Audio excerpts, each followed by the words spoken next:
What makes a pen a good pen? Well, a good pen is one that is comfortable to hold, puts the right amount of ink on the page. What makes a fork a good fork? Well, a good fork is sharp enough to stab food, but not so sharp that it cuts the inside of your mouth. What makes a theory of sexual harassment a good theory of sexual harassment rather than a bad one? Well, according to Elizabeth Anderson, there are three things that make a theory of sexual harassment a good theory. Now, the first one is that it should identify what is wrong with sexual harassment. If we have a theory of sexual harassment that tells us that sexual harassment is wrong because it causes physical pain, then what we have is a bad theory of sexual harassment. And why? Well, sexual harassment doesn't always cause physical pain. So we're going to need a theory that does a better job of identifying what is wrong with sexual harassment. A second thing that makes the theory of sexual harassment a good theory is that it offers sociological insights into the causes, effects, and meanings of sexual harassment. It should tell us why sexual harassment happens and how sexual harassment fits into the greater social context in which it takes place. If a theory says that sexual harassment is caused simply by the sexual desire of one party for another, what we have, again, is a bad theory of sexual harassment. As we'll see, sexual harassment is not always an expression of sexual desire. Third, a theory of sexual harassment should identify legal remedies for complaints of sexual harassment. If a theory of sexual harassment says that sexual harassment is any behavior that causes someone to feel uncomfortable, then what we will be faced with is yet another bad theory of sexual harassment. We have no legal right to be free of discomfort. What we need is a theory that identifies sexual harassment with conduct that is illegal. So the question I started with was, what makes a theory of sexual harassment a good theory of sexual harassment? And our answer so far is as follows. A good theory of sexual harassment tells us what is wrong with sexual harassment, offers sociological insights into the causes, effects, and meanings of sexual harassment, and identifies legal remedies for complaints of sexual harassment. With these three desiderata in mind, let's now shift to a new question. What is sexual harassment? So in 1976, Catharine MacKinnon gave the first legal theory of sexual harassment, and she identified two different types of sexual harassment, quid pro quo and hostile work environment. Quid pro quo sexual harassment looks like this. A supervisor tells an employee that she must participate in sexual conduct in order to receive a job, a promotion, a raise, or some other benefit from him. If your boss will only give you a raise if you agree to sleep with him, that's an example of quid pro quo sexual harassment. Similarly, if your teacher will give you an A provided that you listen to his sexual fantasies, that is also an example of quid pro quo sexual harassment.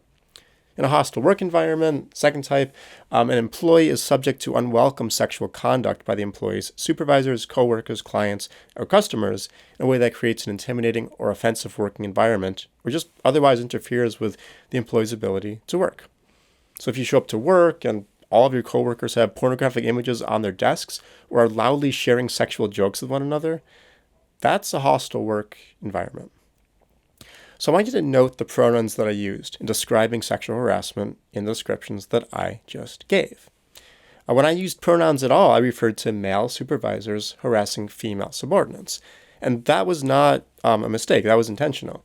In MacKinnon's original theory, sexual harassment was understood as a way that women are sexualized and treated as sex objects by men in the workplace.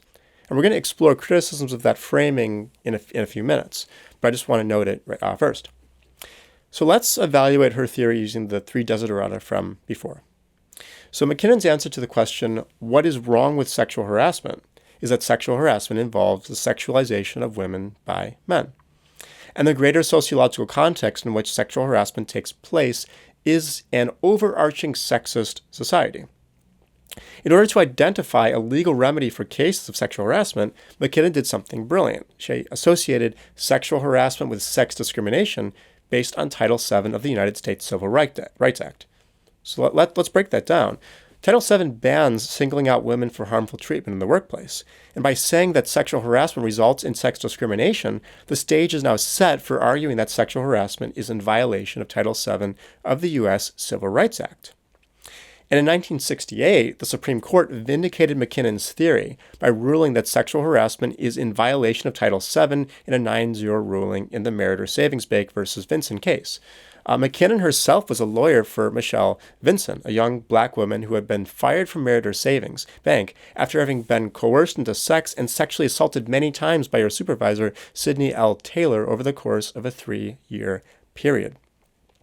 And a long-lasting effect of the Meritor case was something called the standard paradigm.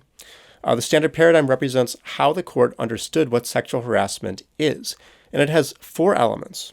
1, the harasser is male, the victim is female. 2, the harassment expresses the harasser's sexual desires. 3, it consists in unwelcome sexual conduct. And 4, it targets the complainant. So the standard paradigm, like MacKinnon's original theory, succeeds in associating and connecting sexual harassment to legal remedies.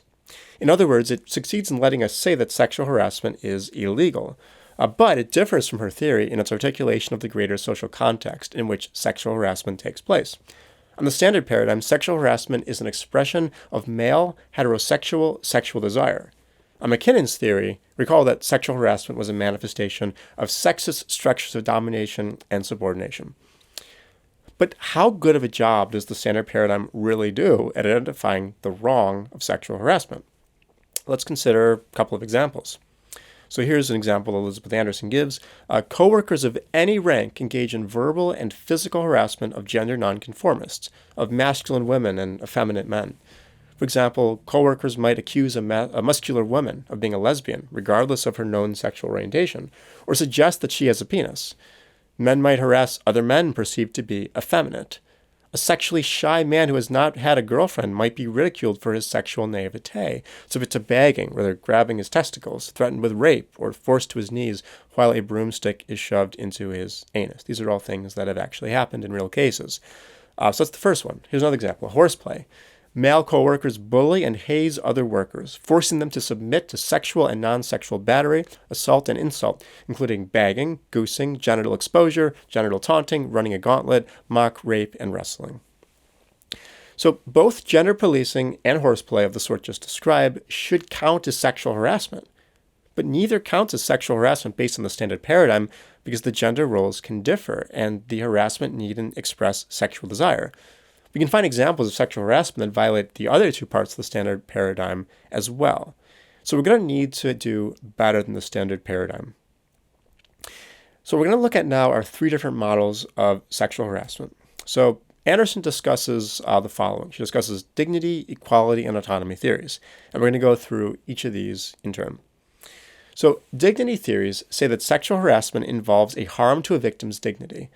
What's wrong with sexual harassment, according to the dignity theory, is that it coerces, threatens, torments, intimidates, insults, humiliates, and degrades its victim. Now, the main advantage of dignity theories is that they have a very wide scope. On the dignity theory, degrading horseplay between men working on an all-male oil rig can count as sexual harassment, even though it is not the case that men are discriminated against in comparison to women, or vice versa. In addition, dignitary harms can take place even when the victim isn't directly targeted. For example, a pornographic workplace can harm someone's dignity, even if they themselves are not the direct target of a pornographic joke. They simply see the joke. This wide scope can be a disadvantage, though. So suppose a company bans any conduct whatsoever if any employee reports that they feel discomfort as a result of that conduct. So if one employee is deeply homophobic, they might feel discomfort as a result of seeing a homosexual employee's wedding photos on their desk. What might be uncomfortable for one employee to see may be liberating for another employee. For this reason, dignity rights must be described carefully so that they don't ban too much. The dignity theory is unfortunately incomplete as a theory of sexual harassment, and I'm going to give you 2 reasons why this is the case. So if all we're focused on is the effect of a behavior on someone's dignity, then we'll miss out on material disadvantages between groups that are not experienced as dignitary harms. So for example, imagine an accounting firm in which there's gender harassment and stereotyping, such that women are stereotyped as secretaries and made fun of when they accomplish accounting tasks. In addition to the dignitary harms, there are material disadvantages faced by women and not men, and there are greater levels of gender segregation in the workplace as a result. Women will earn less money than men, and occupations will be gender specific. And this leads to the second problem with the dignity theory. It ignores group-based harms. We need a theory of sexual harassment that also identifies material disadvantage between groups as the harms and wrongs associated with sexual harassment. Let's talk about a second kind of theory, and this is an autonomy theory. So all autonomy theories agree that sexual and gender expression is an important interest that employees have, and that interest should be protected. Recall the example of the homosexual employee who wants to place a wedding picture on their desk. Autonomy theories, as opposed to dignity theories, will directly protect the employee's right to share that picture on the grounds that the employee has an interest in gender and sexual expression that is furthered by having the picture on their desk. And Anderson discusses two kinds of autonomy theories. So there's positive liberty theories and there's negative liberty theories. Negative liberty theories say that the interest employees have in sexual autonomy undermines the justification for most restrictions on sexual conduct in the workplace. Sexual harassment regulations, according to these theories, are puritanical inquisitions into the lives of workers that suppress them in pernicious ways. Negative liberty theory is just not plausible. Suppose that somebody named Pat wishes to proposition someone named Terry for sex. Terry doesn't wish to have sex with Pat, though. Despite Terry's attempts to reject Pat's invitation, Pat persists. Surely Terry's interest in not receiving unwelcome sexual invitations outweighs Pat's interest in making more sexual invitations. So let's set aside negative liberty and discuss the other option, positive liberty theories. So I'm going to introduce positive liberty theories with an example. Suppose that Jeffrey is a gender nonconforming man. He rejects traditional notions of masculinity by dressing and speaking effeminately. Robert teases and mocks him for his non-standard presentation. And this campaign of teasing and mocking is an example of gender policing. It is conduct designed to punish deviations from traditional forms of sexuality and gender. Positive liberty theorists see gender expression as a liberty to be protected with sexual harassment laws and policies. A challenge for positive liberty theories is to articulate exactly which forms of expression should be protected and which forms of expression should be banned. Now, as was the case for the dignity theory, the positive liberty theory is incomplete as an account of sexual harassment because it completely ignores material inequalities between groups that aren't experienced as harms to autonomy. There's another reason, though, why the dignity theory fails. So imagine that a man named Billy is, as a result of his bone structure and tone of voice, perceived by others as effeminate. Billy is bullied for being effeminate at work. He isn't a self-identified gender nonconforming individual, though, who has an interest in presenting himself effeminately. Rather, he's a man who looks up to the models of masculinity found in the Frank Sinatras of the world, but fails to meet those standards. And for this reason, an account of sexual harassment that protects Billy's right to express his gender in a nonconforming way won't give him the protection that he needs. Let's talk about a third family of theories, equality theories of sexual harassment. So equality theories of sexual harassment say that sexual harassment is wrong because it is sexist. It results in and perpetuates inequalities between the sexes. Now, the simplest equality theory involves the standard paradigm. And if you do that, you'd say that sexual harassment is unwelcome sexual conduct that men inflict upon women, and it is bad because it results in a state of affairs where women as a group are disadvantaged with respect to men as a group. This simple version of the equality theory is inadequate because sexual harassment can be inflicted by women upon male victims or women upon women victims. So let's try to improve this equality theory in light of this difficulty. So one possibility is to remove references to particular sexes in the definition of sexual harassment. So what we could say is that sexual harassment is unwelcome sexual conduct that is bad because it results in inequalities between the sexes. This version of the equality theory would apply equally well to a company where a male CEO requires sexual favors of his female employees as to a company where a female CEO requires sexual favors of her male employees. But the theory cannot handle all cases. So consider the case of Joseph Oncali, a man who worked on an all-male oil rig in the 1990s. Oncali was subjected to horrible treatment by his coworkers. They sodomized him with a bar of soap and threatened him with rape. In a landmark Supreme Court decision, the court ruled correctly that Oncali had faced sexual harassment. But note that the formal equality theory is insufficient to support the court's decision. Oncali's treatment didn't push men as a class as a disadvantage with respect to women in the workplace because there were no women in that workplace. So the formal equality theory is insufficient as a theory of sexual harassment. Let's consider another way of improving the equality theory. So when somebody named A sexually harasses B, A is enforcing male dominance over B. And when A teases B for being effeminate, A is communicating that the workplace is a male space. It's a space where masculinity dominates over femininity. And male-on-male horseplay can even be understood on this theory as a masculinity context in which a hierarchy is established and winners are placed losers in a feminized subordinate position. Now, this theory is still insufficient as a theory of sexual harassment, though. And the reason why is that when a female boss engages in quid pro quo sexual harassment with a male employee, or when a group of female employees create a pornographic workplace environment in which a male employee feels uncomfortable, it's hard to see that as a situation where male dominance is being enforced. And so we're going to have to reject that part too. Now, so which theory of sexual harassment is the right one? Well, Landerson's answer is that no single theory is the correct theory of sexual harassment, and this is because sexual harassment is not itself a unified concept, and there are trade-offs between the different theories based on the three desiderata discussed above. Now, equality theories do the best at linking cases of sexual harassment to legal remedies, because it is much easier to base a sexual harassment claim on a violation of Title VII of the Civil Rights Act than it is to legislate against harms to dignity and autonomy. In addition, equality theories are superior to autonomy and dignity theories in identifying sexual harassment as a group harm. However, equality theories fail to account for cases of sexual harassment that don't result in inequalities between sexes or don't promote male domination. Autonomy theories protect deviant sexual expression, but they can fail to protect the dignity interests of victims of gender policing aimed at those who try and yet fail to meet traditional gender norms.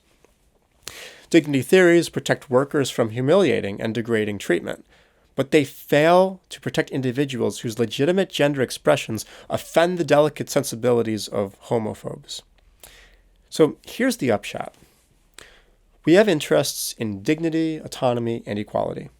And to search for a unified theory of sexual harassment is to search for a single tool that will help us achieve all of these interests simultaneously.